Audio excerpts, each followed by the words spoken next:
So what's up YouTube? Welcome back to the JevMan316 Custom YouTube channel. I'm your host as always, JevMan316, your pop culture reporter, and welcome to what's going to be another Halloween horror recommendation video. I've been recommending movies to you guys to watch and wind out your Halloween week. I'm going to go ahead and recommend 3 more.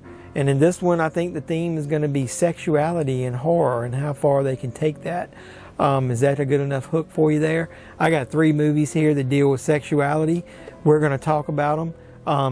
Takes horror to a all new level in each one. So before we do that, like this video, give it the thumbs up, comment down below after you see these 3 movies, and do you recommend them? Do you like them?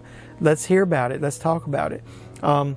Subscribe to the channel, and then on your way out the door, don't forget to do that last little thing I always ask you. Hit the little notification bell, and you'll be the first to know when I post new videos. So let's get into my recommendations of 3 horror movies that deal with sexuality. Let's go.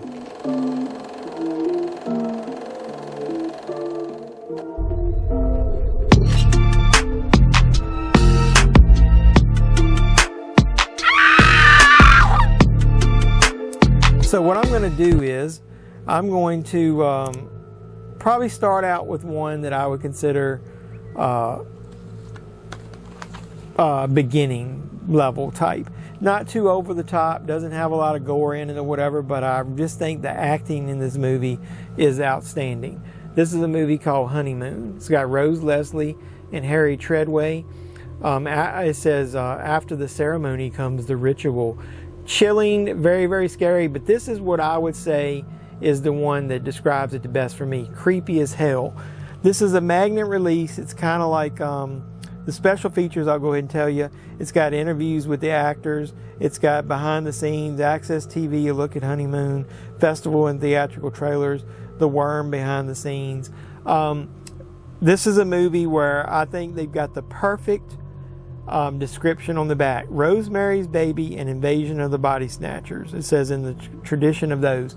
It's similar to that. So this will be like your introduction to the sexual type horror movies, because this is a honeymoon. So this is the first phase of it.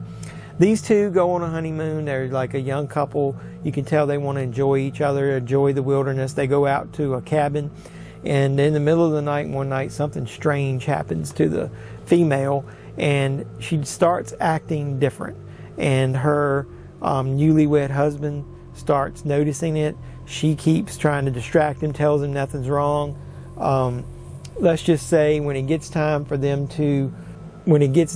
trying to consummate the marriage, so to speak, that's when it gets wild and wacky. B? Please! B!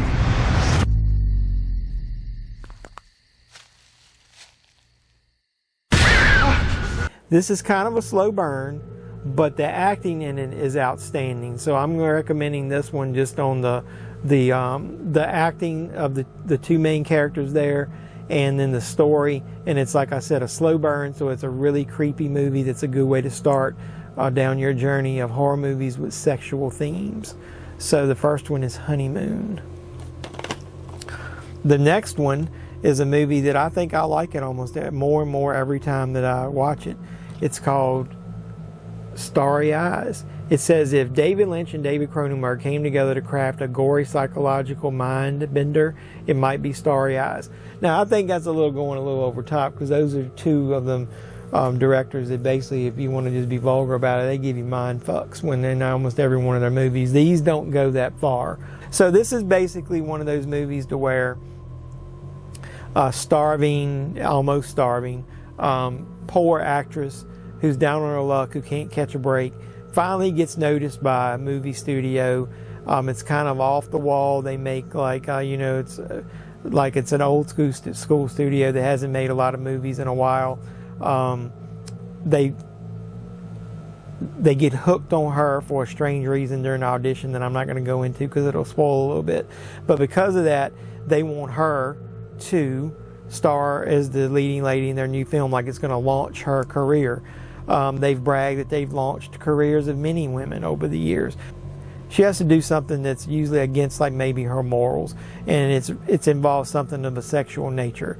So at first she resists, but because of how bad she feels about not being able to catch a break and other things going on great for some of her friends around her, she eventually breaks from her morality and goes ahead and does what they want her to do. I'm not going to spoil it, but let's just say that once that happens to her and she does go over to the dark side, so to speak, it becomes almost also like a body horror type movie. So there's some weird stuff, especially if you look at that cover, that happens to her along the way.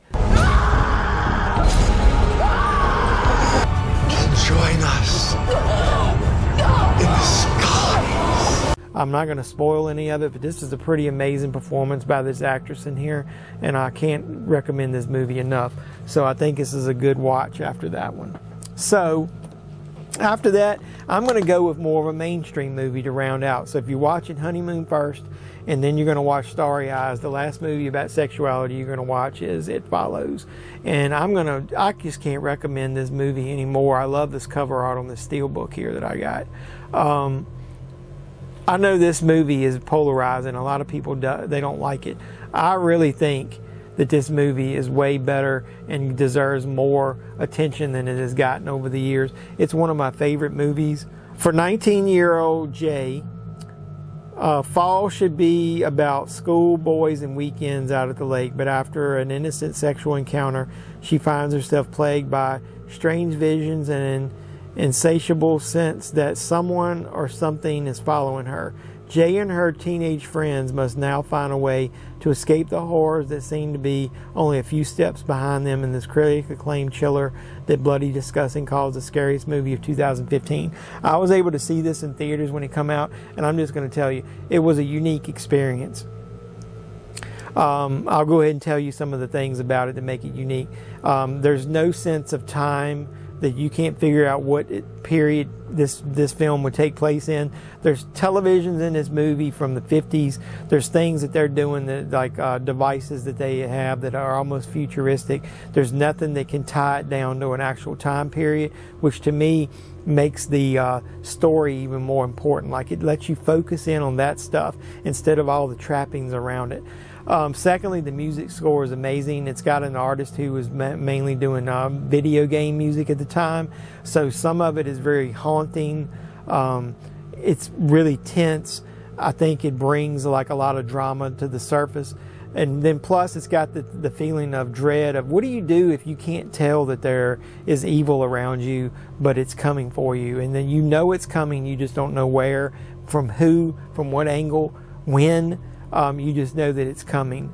I just think that the themes in this movie, obviously about sexuality, it's I don't know whether it's trying to be a metaphor for that, about premarital sex and to stay away from that or whatever.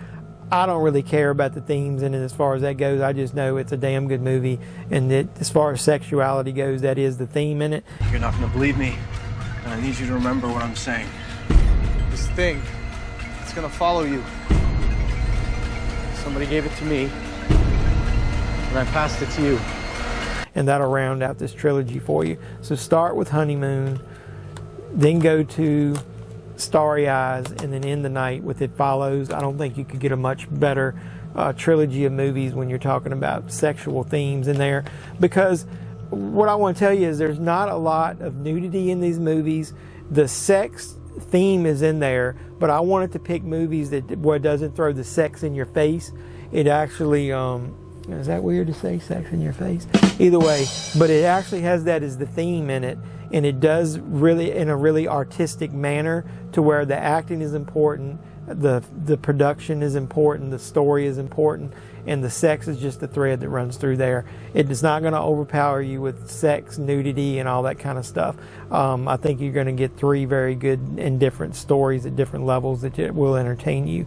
So let me know what you think if you've watched these. Give the video a thumbs up, or these movies a thumbs up. Comment down below. Let me know if you like these movies, if you watched them. If not, give me some movies that have sexual undertones, some horror movies in it. But I don't want ones just filled with, nasty sex. I could have easily recommended a Serbian film in here, but I'm not doing that because that's not what this is. And I didn't even recommend that in my disturbing video, because I think everybody knows about those movies. I wanted some different options, things that you could go out and get and enjoy, or movies that you might not be thinking of. Try to think outside the box. So hopefully I've done that. So after you do all that and comment down below, don't forget to hit the notification bell on your way out the door, and you'll be the first to know when I post new videos like movie recommendations. And maybe I can do more of these in the future. But these are movies that probably eventually are going to get reviews on this channel once my channel catches on and I can start doing more reviews and talk to you guys about more movies. So I'll just end it there. So until next time, boys and girls, this is JebMan316, your pop culture reporter, signing out saying, you guys be safe out there.